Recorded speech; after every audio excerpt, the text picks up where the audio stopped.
අද අපි කටයුතු කළා බුද්ධ ශාසන සභාවක් පිහිටුවා ගන්න.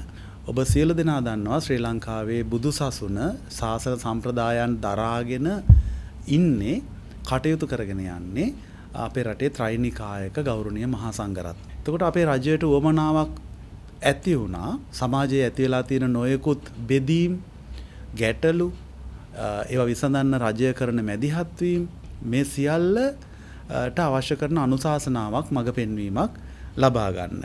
ඒ සඳහා තමයි අපි බුද්ධ ශාසන අමාත්‍යාංශය මැදිහත් වෙලා මේ බුද්ධ ශාසන සභාව පිහිටුවා ගත්තේ.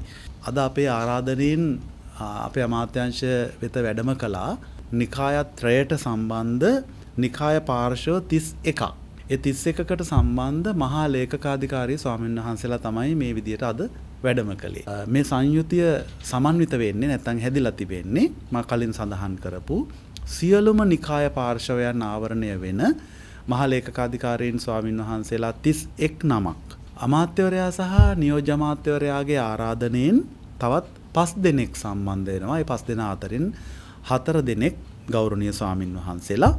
ඒ ස්වාමීන් වහන්සේලා 4 පළත් මහාචාර්ය අසංග තිලකරත්න මහාචාර්යතුමත් අපේ ඇරයුමෙන් එතකොට සම්බන්ධ වෙනවා. අමාත්‍යාංශ ලේකම්තුමා බෞද්ධ කටයුතු කොමසාරිස් ජෙනරාල්තුමා ඒ වගේම අමාත්‍යවරයා සහ නියෝජ්‍ය අමාත්‍යවරයාට සම්බන්ධ පෞද්ගලික ලේකම්වරු සහ සම්බන්ධීකරණ ලේකම්වරු දෙදෙනා මේ බුද්ධ ශාසන සභාවේ සංයුතියට ඇතුළත් වෙනවා.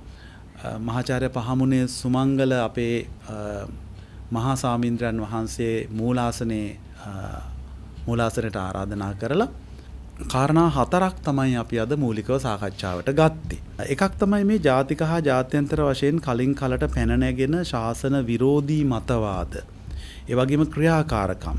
මේවා නිසි ලෙස කළමනාකරණය කරගන්න මේ සියලුම නිකාය පාර්ශවයන් එකතු වුණු මේ මහා සභාවේ මැදිහත් වීම කෙසේ විය යුතුයිද කියන එක. දෙවනුව අපි සාකච්ඡා කළා ත්‍රිපිටක අධ්‍යාපනය හා ධර්ම පරිශ්‍රණය පිළිබඳ පුළුල් වැඩපිළිවෙලක්. තුන්වෙනුව ශාසනික විනය, සංඝ සාමග්‍රිය, අන්තරාගමික හා ජාතික සංහිඳියාව ගොඩනගා ගැනීම සඳහා අපේ බුද්ධ ශාසන සභාවේ අනුග්‍රහය මැදිහත් වීම කෙසේ විය යුතුද කියන එක. ඊළඟට 4 වෙනුවට කතා කරපු කාරණේ ඊටාම වැදගත් හැටියටයි මම දකින්නේ. බුද්ධ ශාසන සභාව වගේ ප්‍රබල සම්මේලනයක් අපට උවමනා වෙන්නෙම රජයට ප්‍රධාන වශයෙන්ම මෙන්න මේ කාරණයට ලොකු මඟ පෙන්වීමක් ලබා ගන්න. ඔබ සියලු දෙනා දන්නවා අද අප ජීවත් වෙන මේ සමාජය බෙහෙවින් සංකීර්ණතා රැසකට ගොදුරු වෙලා ඒ වගේම ප්‍රශ්න ගොඩක් ඒ කෙරෙන්ම මතුවෙමින් තියෙන තැනක්. නිදර්ශනයක් හැටියට ඔබ ගත්තොත් මත්ද්‍රව්‍ය වදුර, සමාජයේ තිබෙන ප්‍රචණ්ඩත්වය, බාලාපචාර, දික්කසාද, වැඩිහිටියන්ගේ හුදකලා භාවය මේ වගේ නොයෙකුත් සමාජ ප්‍රශ්න තිබෙනවා. මේ සියල්ලම විසඳන්න පනත් කෙටුම්පත් හදමින් අයවැයෙන් ප්‍රතිපාදන වෙන් කරමින් නීතිය ක්‍රියාත්මක කරමින් රජය මැදිහත් වෙන බව ඔබ දන්නවා. නමුත් මේක නීති රීති වලින් විතරක්ම කරන්න බැරි මහා ඉහළ පෙළේ මඟ පෙන්වීමක්, ජනතාවට කරුණු කීමක්, ජනතාවට ඒත්තු ගැන්වීමක් වමනා වෙන ශේත්‍රයක්. එහෙම නැත්නම් මේක සාක්ෂාත් කරගන්න අප අසීරු වෙනවා.